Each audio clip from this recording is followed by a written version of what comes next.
Natalius Pigai, Menteri Viral Kontroversial. Natalius adalah Menteri Hak Asasi Manusia Kabinet Merah Putih. Namanya viral karena menyebutkan kebutuhan anggaran hingga 20 triliun untuk menuntaskan masalah HAM di Indonesia. Anggaran ini sangat jauh melebihi anggaran Kementerian HAM saat ini yang hanya 64 miliar. Pigai juga meminta tambahan pegawai dari 188 orang menjadi 2.544 pegawai. Pigai mengatakan bahwa tambahan staf harus dibarengi dengan penambahan anggaran untuk belanja pegawai. Siapakah Natalius Pigai? Pigai adalah seorang aktivis lahir di Papua 25 Desember 1975. Sebelum menjabat sebagai Menteri HAM, Pigai adalah salah satu dari 11 anggota Komisi Hak Asasi Manusia periode 2012-2017. Sebelumnya, Pigai sebagai staf khusus Kementerian Tenaga Kerja dan Transmigrasi. Ia juga seorang aparatur sipil negara yang mengabdi selama 15 tahun di kementerian yang sama. Marilah kita simak cuplikan kehebohan Natalius Pigai.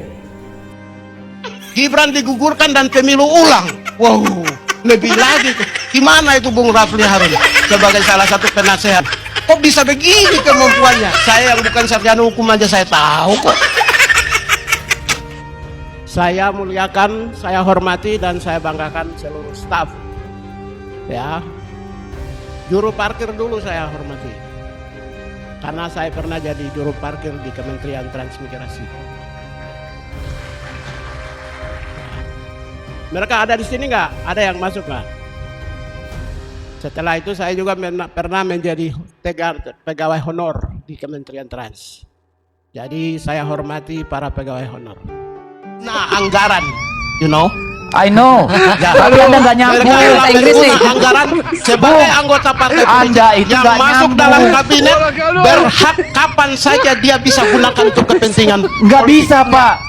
Nomenklatur anggaran ada, paham nggak? Siapa pengguna presiden? Loh, Enggak, penggunaan ada. anggaran nomenklatur itu ada aturannya, Pak, bukan kayak duit di Kamu kantor. udah kerja di pemerintahan berapa tahun? Saya pegawai negeri 18 tahun di Kementerian Tenaga Saya Kerja. Bisa nggak ada ambil uang yang ada di bank? Artinya Kalau di presiden tempatmu pun mungkin tidak bisa. jangkau. Kalau di tempat Begini, lain penggunaan anggaran Presiden- ada proses, paham nggak? Presiden Ada audit, pun tidak ada bisa inspektorat.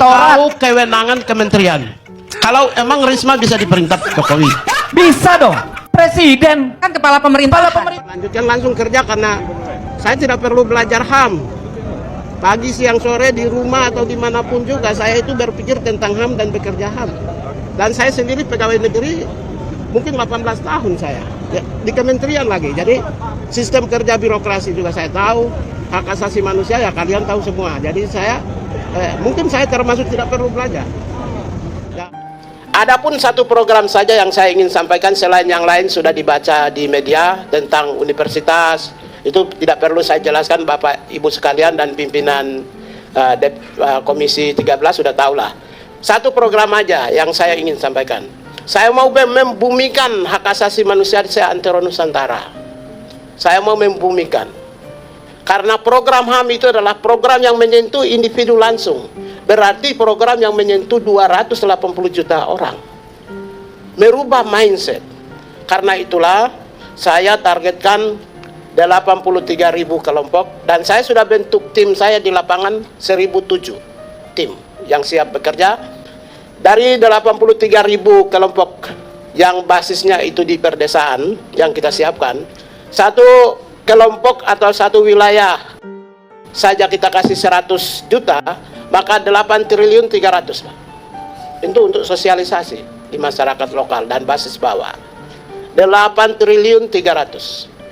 Untuk mencapai 20 triliun, saya punya lebih dari 200 program yang tidak perlu saya sebut.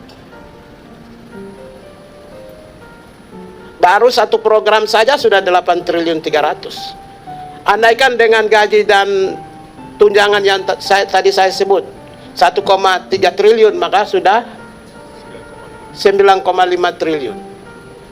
Belum lagi program-program yang lebih dari 100-200 program yang saya siapkan.